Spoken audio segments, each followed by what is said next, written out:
ODO, documents. Ayan. So, unahin ko po ang documentation kasi nandito siya. Ayan, auto documents nasa taas. The auto documents, ay nakalagin na po kayo. Nakalagin po kayo sa ano nyo, sa Odoo nyo.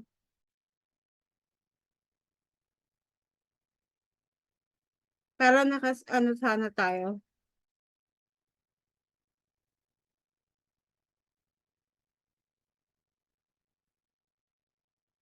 Ano po kayo? Naka-open yung Odoo nyo.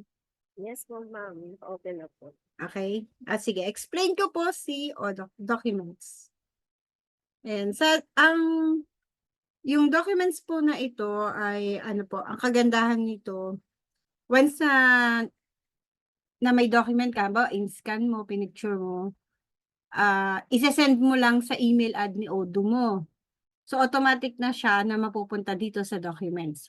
Tapos kapag pipili ka na lang kung ano yung gagawin mo. Example natin.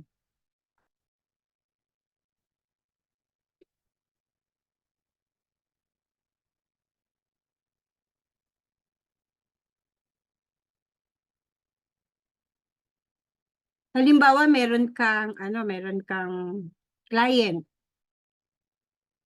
Magsisend sa'yo syempre ng invoice. Ma'am Shell, Pa? yung ang nakashare pa rin yung progress monitoring. Paano ba? Paano ko ba i-share? New share ba yun? Saan ba? Ay, sorry naman. Kaya pala hindi kayo nag... Ayan. Na-share na po yung bago. Yung sa Yes Odoo. po. Odoo na po. Ayan. Hanapin ko yung sample ko nung yung picture sa Ayan, ito. Kasi sa sa BIR, ano po yan eh, meron silang number of years na kailangan itago mo yung resibo mo. Kagandahan dito, pwede mo na i-direct sa Odoo mo. Si Odoo na yung magsisave para sa'yo. Ganun pa. Picture yan. So, example po. So, meron akong email ad. Punta po tayo dito sa documents. Ayan. So, dito sa documents, pwede kang mag-upload. Direct na mag-upload ka. Pwede rin naman idadaan mo siya sa email. Kung may client ka, halimbawa sa mga resibo nila na expenses, pwede nyo po na i-direct na dun sa natin, sa Odoo. So, mapupunta na siya dun sa vendor bill. So, dito sa documents, ayan po.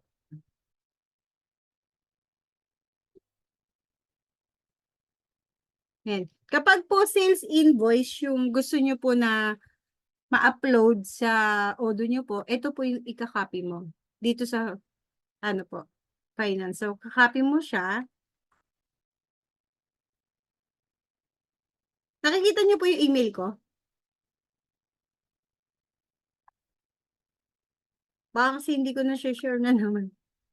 Halimbawa Sa po. Odoo. Odoo pa din? Bakit ganun, ma'am? Paano ba? Multiple ba? Siya.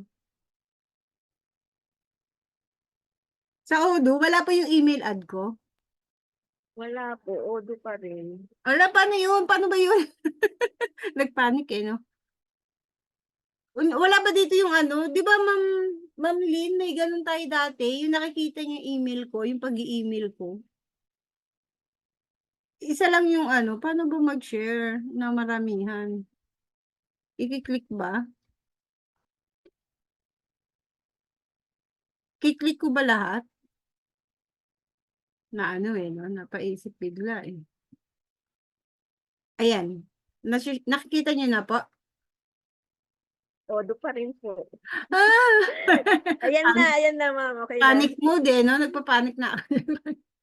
Ayan. So, once na nag-create ka po ng Odoo, magkakaroon ka po ng para siyang email ad mo. Pero naka-direct na siya sa Odoo. Yan, katulad po nito, halimbawa magsisend tayo ng sales invoice mo. So, ika-copy mo siya. So, documents, tapos kunin mo po itong, punta ka ng finance. Yan, copy nyo lang po yung email ad na to. So, ito na siya. Tapos, sales invoice. Tapos, send nyo lang po. Paano ba yun? Send na. Saan na yun? Ay, hindi ako nag-upload.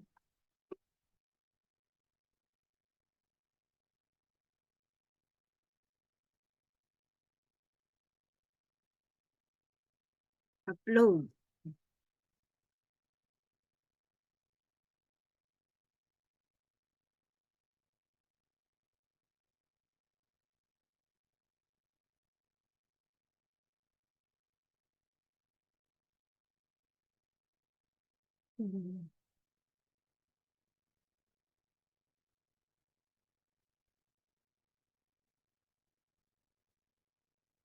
So, pag nasend po natin sa ating inbox,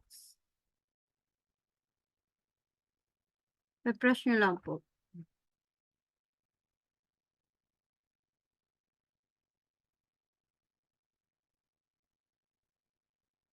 Bakit iba yun na ano ko? Bakit iba yun na email ko? Ito siya. Iba yun na email ko. Kamote. Teka. Ayun, dumating na. Ito siya. So, kiklik nyo lang po yan. Halimbawa, ito yung invoice mo. Gusto mong ganito yung process mo kung paano ka mag-e-entry ng invoice mo. So, gagawin nyo po dyan, validate nyo po, nakatunayan na tama yung na-upload mong picture. So, validate. Invoice po yan, kaya po dito tayo sa create. Create customer invoice. Yan, so titingnan nyo po yung date. Example, today na lang. Tapos, eto na yung yung isang way natin kung paano tayo magre-record ng sales natin. So, customer, kunyari si bat sample. Immediate. Kasi di ba po lalagyan nyo lang po yan kapag yung invoice nyo po ay merong terms. Pero sa kagaya po ng mga online sellers, di ba po, si Shopee naman yung nagbabayad sa inyo. So, hindi po kayo maglalagay ng payment terms. Kaya nilalagay ko na lang po dyan yung immediate payment. Dito po kasi, dito sa payment terms na to, ito yung kahapon na pinakita ko sa inyo, yung age receivable. Dito sila magbe-base.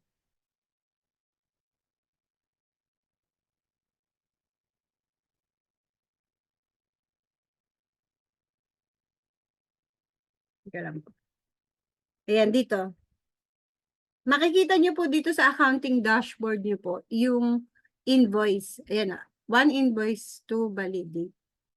Sabi sabihin, gagawa pa tayo ito. Ito yon, ito yung nire-record natin. Ayan. Tapos, add lang. Yung label, depende po sa inyo kung ano, para siyang particulars. Kung sa manual books, particulars po yung label. Si product, depende sa inyo kung gusto nyo po maglagay ng product. Pero ako, hindi po ako naglalagay kasi nga po, to general na lang po yung gagawin nating sample. So, kunyari po, yan, order ID number. Pwede mo siyang i-type, pwede mo rin siyang copy-paste. Halimbawa, ito. Ayan, copy-paste mo lang siya. Kunyari, ayan. Tapos, gagawin niyo po dyan, ito pong sales invoice number, parehas po sana dito. So, baguhin mo siya. Okay, i-okay mo lang siya doon. Tapos, ayan, kasi, ito kunyari ay, ano yun, order ID number 1, 2, 3. Tapos, 197. Then, save mo lang. Tapos, kapag po na-save na yan, makikita mo yan dito. Refresh mo lang. Ayun na siya. I-click mo lang yan. Ayan na, makikita mo na siya. Andito na siya.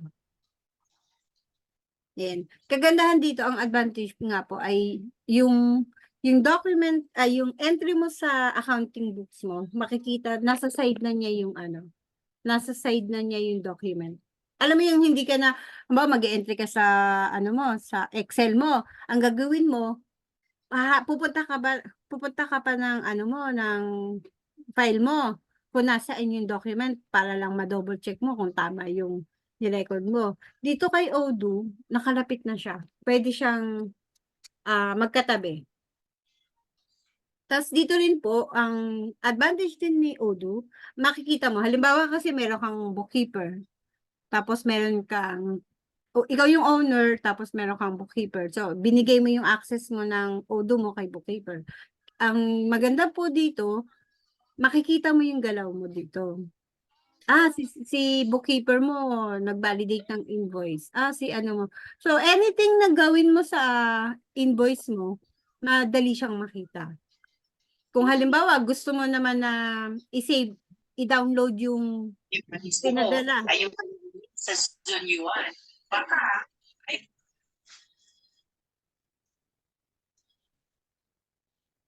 Kung halimbawa po gusto nyo po na ma-download o gusto nyo po, parang ano lang, to make sure lang po na masasave mo, ilalagay mo kunyari sa drive yung ipinadala sa'yo, pwede nyo po siyang i-download.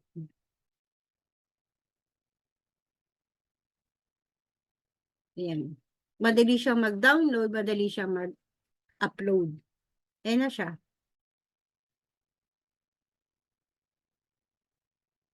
Tapos dito, hindi lang picture ang pwede mong i-upload. Pwede ka rin mag-picture ng, pwede ka mag-upload ng documents.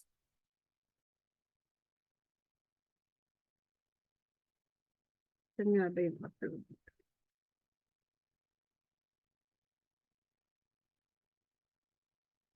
Ito. Ito po yung i-click nyo, attach file. Kunyari, gusto mong ma-upload yung document na may kinalaman dyan sa invoice na yan. Kasi di ba, minsan kasi sa isang invoice number, ang daming mga sanga-sangang problema, di ba? Pagka nasa corporate world ka kasi magsisend sila ng invoice, tapos ang daming questions. Alam mo yun, bago mo masabi ng sales yan, pinipilit nung may discount, yung mga ganon. So, pwede kang mag-upload ng Excel. Ayun na siya. Ma-upload mo din siya eh. Ayan, sabi niya 2 na daw yung upload. Ito, nakita na siya. Dito pwede rin kayong mag-usap. Halimbawa, pwede ka rin maglagay ng note. Halimbawa, subject for verification. Ayan. O, accountant. Ganyan. So, enter mo lang, ayun na siya. Tapos, kung titingnan natin yung invoice mismo na gawa ni Odoo, ganyan siya. Pero kasi ako hindi, siguro kung gagamitin mo to at ibibigay mo sa client mo na as attachment, aayusin mo yan. Kahapon na-discuss ko yung kung ano yung gusto mong itsura ng invoice mo. Pero dito kasi nga, ito na lang yung pinili ko. Ayan. Tapos, pwede mo siyang download. Pwede mo rin siyang direct na ipipay. Dito, kung halimbawa si customer naglagay ka ng salesperson, pwede mo siyang i-direct message.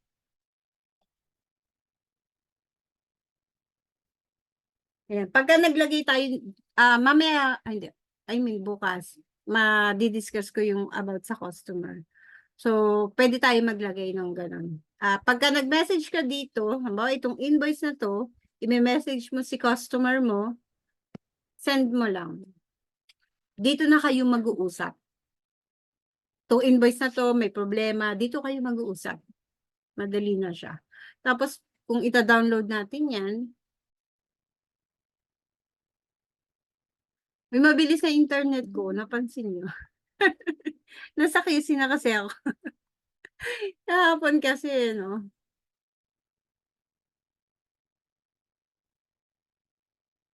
Ayan. So, ito na siya. Ito na yung invoice. Madali siyang ma-download. Ay, MS Word ko naman yung mabagal. Pero naka-PDF file na siya.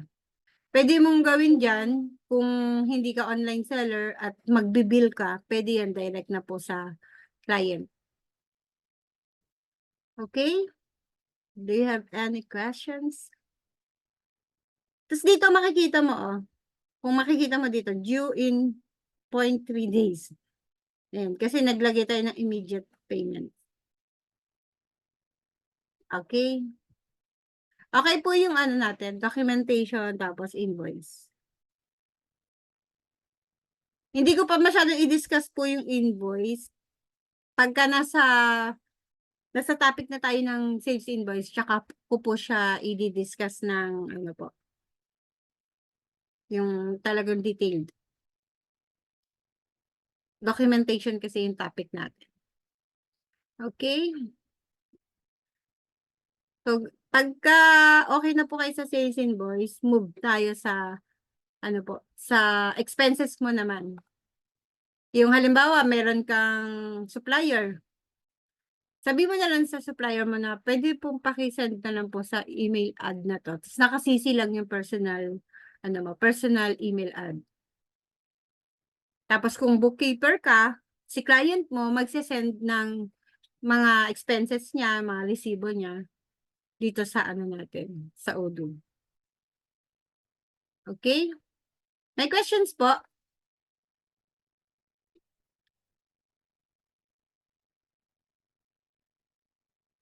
May questions? Wala? Okay, fine. Ayan. So, next na. Naiya silang magsalita. Oo nga eh. Ano ba? Focus sa focus ba?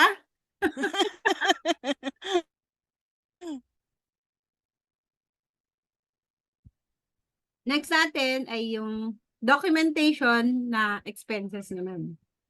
Kanina, documentation para sa sales invoice mo. Ngayon naman, documentation for expenses. For bill, yung nagbibill sa'yo. So, dito po, iba. Kung kanina, ito yung kinuha natin. Documentation. Kung kanina, ito yung kinuha natin. Yung nandito, yung lumabas po dito sa finance na ano. Pagdating po sa expenses, didiretso ka na ngayon dito. So, ay, mali, sorry. Ito po. Ito siya. Ayan. So, copy mo lang siya.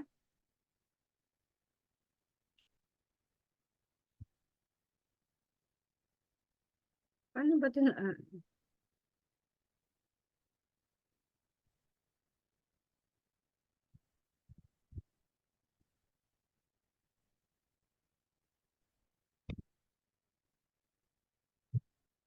So, aabangan mo siya.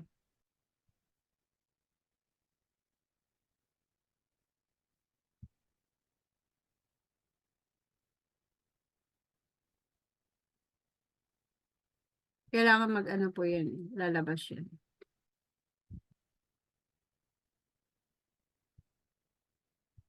Ayun. Ayun na siya. Lumabas na siya. Di ba makikita nyo minutes lang? Pumapasok na siya agad dun sa Odoo mo.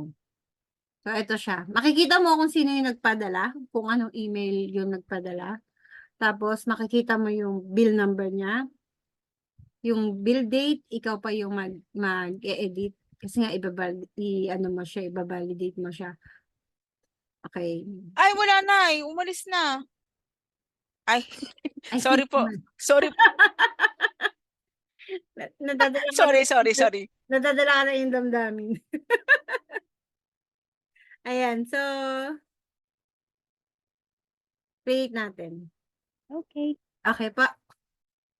Ayan, so dito po sa dito po sa expenses, nag-ano na yan, automatic na yan na tina-type ni Odoo. So, babaguhin mo lang kung ano yung mga gusto mong baguhin. Pero ako kasi hindi na ako nag-type. Ulitin ko po Ayan. Kung sa manual box po kasi, meron tayong cash voucher, may mga ganun tayo, marami tayong mga documents na pwedeng gamitin. Dito po kasi sa Odoo, pagka-expenses po, automatic na yung magiging reference number mo. So, ito na yung pinaka-reference number ko as expense po dun sa resibo na yan. So, dito, kunyari si vendor yung babayaran mo. Ayan, tapos date, April 1, tama naman. So, ikaw, more on checking ka na lang. So, payment reference, wala naman yan immediately. Maglalagay ka dito kung maglalagay ka sa'yo ng terms. Tapos dito, baguhin mo lang siya. Kung halimbawa, hindi naman siya admin expense. Kasi yung account dito, ito na yung naka-default na lagay. Pero pwede ka mag-set kung ano yung gusto mong default na account. Na kapag ka nag-upload ka ng picture, yun na yung babasahin niya. Pero dito kasi admin expense pa lang yung nasa-set ko as default. So gagawin, dahil materials yan, depende po yun sa ano nyo po, sa gamit nyo pong inventory. So 10,000, dahil pangit ako magsulat, nabasa nyo ng 10,000. Ayan, so same lang din ng ano po natin sa sales invoice. Parehas lang din, pwede tayo mag-upload ng picture, pwede tayo mag-upload ng MS Word, ng Excel. Then dito po meron din tayong history.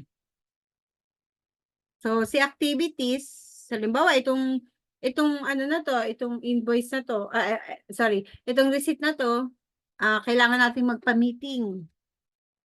Kailan tayo magmi-meeting? Bukas. Anong i-discuss natin? Kunyari, over pricing. Sino yung mga a-attend? Yung mga ganyan po. Tapos dito, schedule. Ayan, maglalagay ka dyan. Yan na, ibig sabihin, meron ka ng naka-schedule na activity. So, pag may meeting kayo bukas about sa overpricing nitong resibo na to, so kapag natapos na bukas at nakapag-meeting na kayo, pwede po, mark done. Yan, yun lang naman po yung ano, tapos ko-confirm nyo po. Yan, recorded na po yung ano nyo po. Recorded na siya. Ayun na siya, oh. Lumabas na siya dun sa ano mo.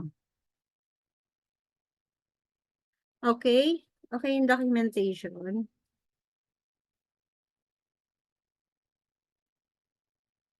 May question po sa documentation.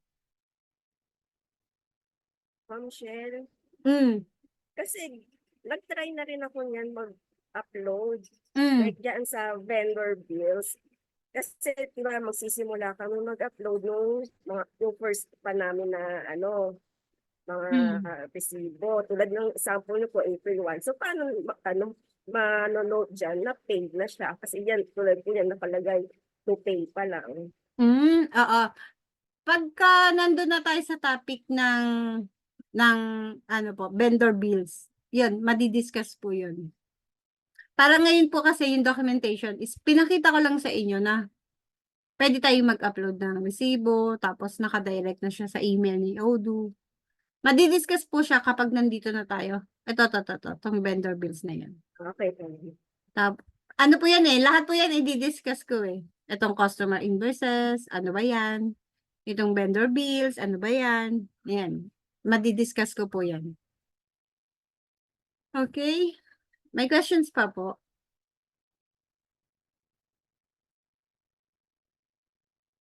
Ang advantage lang nun ano po eh, yung tipid ka sa tipid ka siguro sa memory. Kasi di ba po na andito na sa Odoo mo. Si Odoo na yung magsisave para sa'yo. Kasi pagka halimbawa nagka-problem lang naman, pwede mo siyang i-download. Mabilis lang yung pag-download. So hindi mo na kailangan siyang i-save sa PC mo, sa laptop mo, sa drive mo. Tapos ang isa ding advantage dun sa documentation, yun nga, kung halimbawa, yung invoice na yun, may problem. Hahanapin mo pa sa files mo kung nasan yung sales invoice na yun. Dito kasi pwede siyang kalapit na niya eh. Isang tinginan mo lang. Ito na siya. Ayan. Tapos ito na. Magkaharap na siya. Okay po. Ito na po documentation. Okay lang naman na hindi nyo po gamitin. Isa lang to dun sa mga sa pictures ng Odoo. Okay po. Ayan, ito po, didiscuss ko po yan sa inyo pagka nasa vendor bill na tayo. Parang ngayon kasi pahapyaw pa lang. Ma'am Lynn, halimbawa, ano ka? Sige, balik, punta tayo ng ano. Halimbawa, VAT ka. Mm. Sige, re-reset ko Hindi ko pa masyadong i-discuss po yung invoice para po nakapokus lang tayo sa documentation. Click mo lang to, ma'am. Ayun na siya. Okay po. Yan lang. Tapos Yan makikita lang. mo yung journal entry niya. Ito na. Ma'am, teka, may tanong pa ako. Di ba Sige. 12% lang siya sa VAT, tapos service kami, meron pa siyang add na ano, 5% ba? Kapag ka mag-aano ka pa ng Oo. EWT, Oo. saan nga ba yun? Meron yan eh. Hindi ko. Naset ko na ba yung EWT? Sino po dito ang nasa ano, service? Wala po. Puro po tayo Ganito po online yan. seller. Miss Lynn. Tama, Opo. kunyari, yung 197, Oo. gawin Kunyari yan natin. ang aking ano. Kunyari, ito yung price mo. Oo. So, tama to, nasa resibo mo. Oo. So, ito yun, para makita mo yung CWT. Upon collection. So, mag-register ka. Kunyari, yung net niya, yung nabawas na yung CWT mo, kunyari ay 190. So, lalabas siya. Mark as fully paid? Yes. Kasi di ba po, magbigay sa'yo ng EWT. So, hanapin mo lang yung customer. Tax withheld by customer. Tapos, lagay mo lang dyan kung ano yung invoice number nung tax withheld din. Pay na siya. So, kung kukunin natin yung ano niya. So, yung AR mo,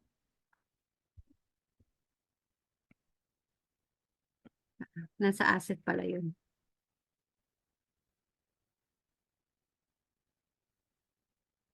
Ano ba yun? Ginawa natin. Ano bang date natin? Ay, April 1. Oo, sabi.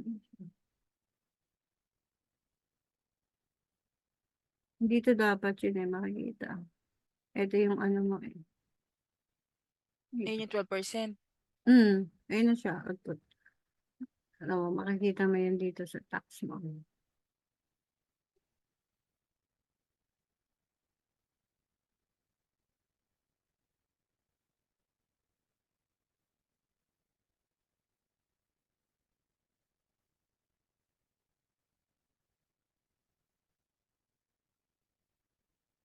Last month.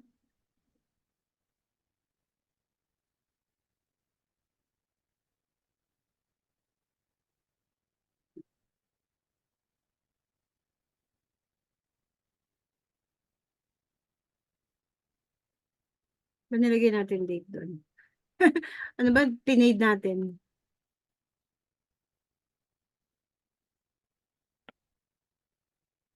June 10.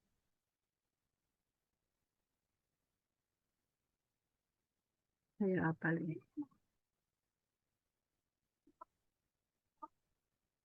Ayun siya, mama. Yung, ano mo.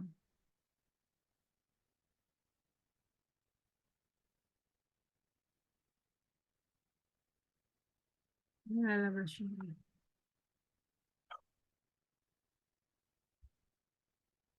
Doon sa sample na Odoo nyo, pwede nyo po siyang mag-try. Tingnan nyo po yung mga kailangan nyo po na gawin, pwede po. Tapos, delete, madali lang siya mag-delete eh. Madali mag-edit, madali mag-delete. Ayun, ma'am. Pagka bat ka, ito na siya. Kasi ito yung ano mo eh. Ayan 197 yung sales mo. Tapos ito yung bat.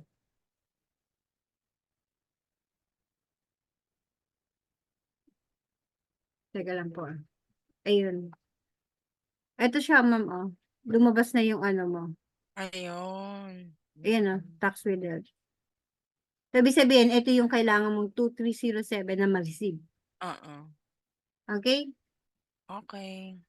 Kasi natanong mo yata kahapon. Kaya, ano ko, reset na. Okay na tayo sa documentation. May questions pa? Paano ba mag-save dito? Stop recording.